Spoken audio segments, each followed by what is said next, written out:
بسم اللہ الرحمن الرحیم۔ السلام علیکم ورحمۃ اللہ وبرکاتہ۔ کن کن پوزیشنوں میں ہم بستری کرنا جائز ہے؟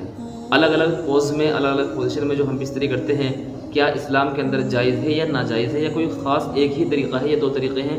کتنے طریقوں سے ہم بستری کی جا سکتی ہے؟ قرآن اور حدیث کی روشنی میں آج ہم آپ کو اس بات کو بتانے والے ہیں۔ دیکھیے، مسئلہ سمجھ لیجیے، مسئلہ یہ ہے کہ الگ الگ پوزیشنوں میں ہم بستری کرنا جائز ہے یا ناجائز ہے۔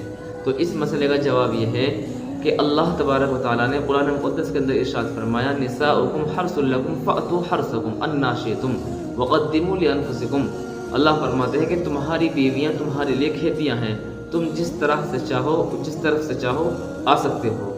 تو مفسرین اعظام نے اس آیت کے ذیل میں یہ بات ارشاد فرمائی ہے کہ اللہ تبارک و تعالیٰ نے عورت سے استفادہ حاصل کرنے کے لیے عورت کو کھیتی کی مثال دی اللہ تبارک و تعالیٰ نے، کہ جس طریقے سے انسان اپنے کھیت میں جہاں سے چاہتا ہے وہ آ جاتا ہے، اسی طریقے سے عورت میں بھی کہ انسان یعنی مرد جس طریقے سے چاہے وہ صحبت کر سکتا ہے، الگ الگ پوزیشنوں میں بھی وہ صحبت کر سکتا ہے، ہم بستری کر سکتا ہے، لیکن خیال یہ رکھا جائے کہ وہ پیچھے کے راستے میں ہم بستری نہ کریں۔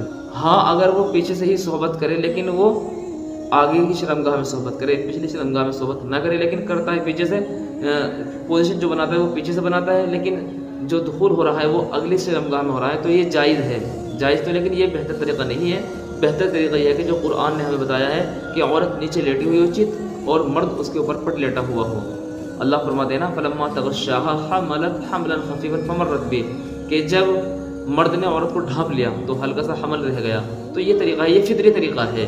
باقی غیر فطری طریقے بہت سارے ہوتے ہیں، جس طریقے سے جانور کرتے ہیں کہ کھڑے ہو کر کے کرتے ہیں یا اسی طریقے سے جھک کر کے کرتے ہیں، تو اس میں پردہ نہیں رہتا ہے، پردہ ختم ہو جاتا ہے۔ پردہ جو رہتا ہے، جو شرعی اعتبار سے جو حیا کے مطابق صحبت ہوتی ہے، ہم بستر ہوتی ہے، وہ یہی ہوتی ہے کہ عورت نیچے لیٹی ہوئی ہو اور مرد اس کے اوپر لیٹ رہے ہیں اور پھر اوپر سے چادر ڈھانپ لو۔ تو یہ سب سے بیسٹ طریقہ ہے، سب سے اچھا طریقہ ہے۔ باقی کسی بھی طریقے سے کسی بھی پوزیشنوں میں الگ الگ پوزیشن سے ہم بستری کر سکتے ہیں، لیکن شرط یہ رہے کہ دور میں نہ ہو۔ خیال یہ رہے کہ الگ الگ پوزیشنوں میں تو ہم بستری کر سکتے ہیں، لیکن دور میں، پیچھے کے راستے میں ہم بستری نہیں کر سکتے ہیں۔ اللہ کے نبی صلی اللہ علیہ وسلم نے اس کو منع فرمایا، اور ملعون شخص کہا ہے وہ کہ جو یہ کام کرتا ہے، جو غلط کام کرتا ہے، گندا کام کرتا ہے۔ فرمایا کہ عن ابی ہریرہ رضی اللہ تعالی عنہ قال قال رسول اللہ صلی اللہ علیہ وسلم ملعون من اتی امرأة فی دبرها۔